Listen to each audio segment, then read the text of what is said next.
அப்பொழுது உடையாள் என்னும் பெண் வெள்ளையர்களால் கொல்லப்பட்டாள்.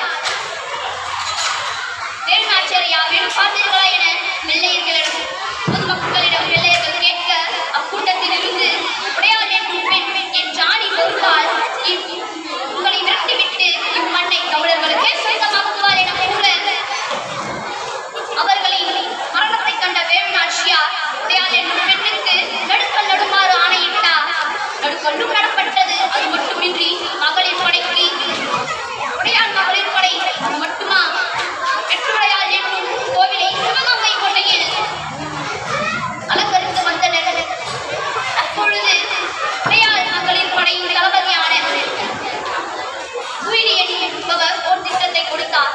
ஏன் அரசி அவர்களே, ஏன் நம் விஜயதசமி அன்று சிவகங்கையை எதிர்க்க போகக்கூடாது என கூறிய ஏனென்றால் அப்பொழுதுதான் சிவகங்கை கோட்டைகளில் அனைத்து பெண்களும் செல்ல அனுமதி இலவசமாக அனுமதி உள்ள என கூற அதை கூற சரி என்று ஒத்துக்கொண்ட வேலுநாச்சியார் தன் படையுடன் சிவகங்கைக்கு புறப்பட்டார். செல்லும் மலையில் உடையாளால் நடப்பட்ட நடுக்கல்லை பார்க்க தன் குதிரையில் இருந்து இறங்கி தன் கையில் வைத்திருந்த தாலியை அந்நடுக்கல்லிற்கு காணிக்கையாக செலுத்தினார். இதனை கண்ட படை வீரர்கள் உடையாள் வாழ்க என முழங்கிவிட்டனர். மேலும் சிவகங்கையை சேர்ந்த வேலுநாச்சியார் திடீரென ஆங்கிலேயர்களை எதிர்த்து போர் செய்தனர். அப்போரில் குயிலி என்பவர் தன் உடல் மீது எண்ணெயை ஊற்றி நெருப்பை பற்ற வைத்து ஆயுதத்திற்குள் குதித்து தன் உயிரை பணைய வைத்தார். எனவே ஆயுதமின்றி போரிட்ட ஆங்கிலேயர்கள் வேலுநாச்சியாரிடம் தோற்று நின்றனர். தோற்று நின்றாலும் மட்டுமல்ல, அவர் ஓடி ஒழித்தனர். இவ்வாறு 1700 பெற்ற வீரமங்கை வேலுநாச்சியார் 1796 ஆண்டு டிசம்பர் 25ஆம் தேதி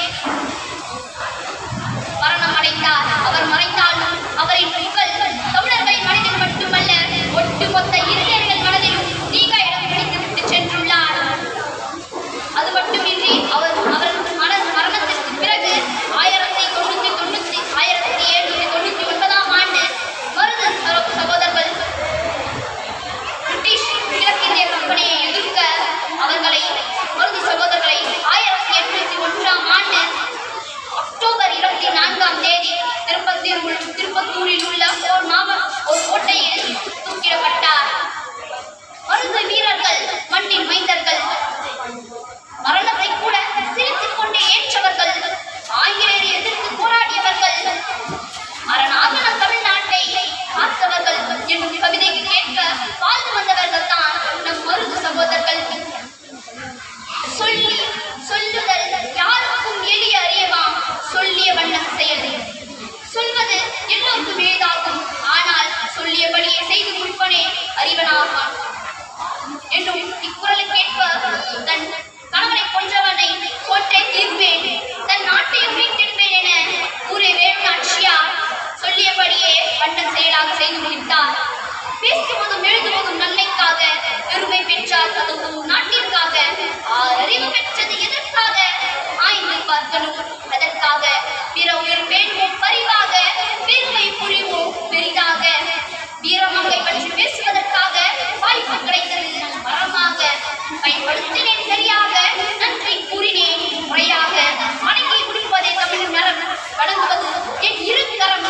உலகமுள்ள நாள் வரைக்கும் வீரமங்கை வேலுநாச்சியாரின் புகழ் வளர்க்கும் என கூறி விடைபெறுகிறேன். பேச்சை நிறுத்தி வாய்ப்பளித்த அனைவருக்கும் நன்றி செலுத்தி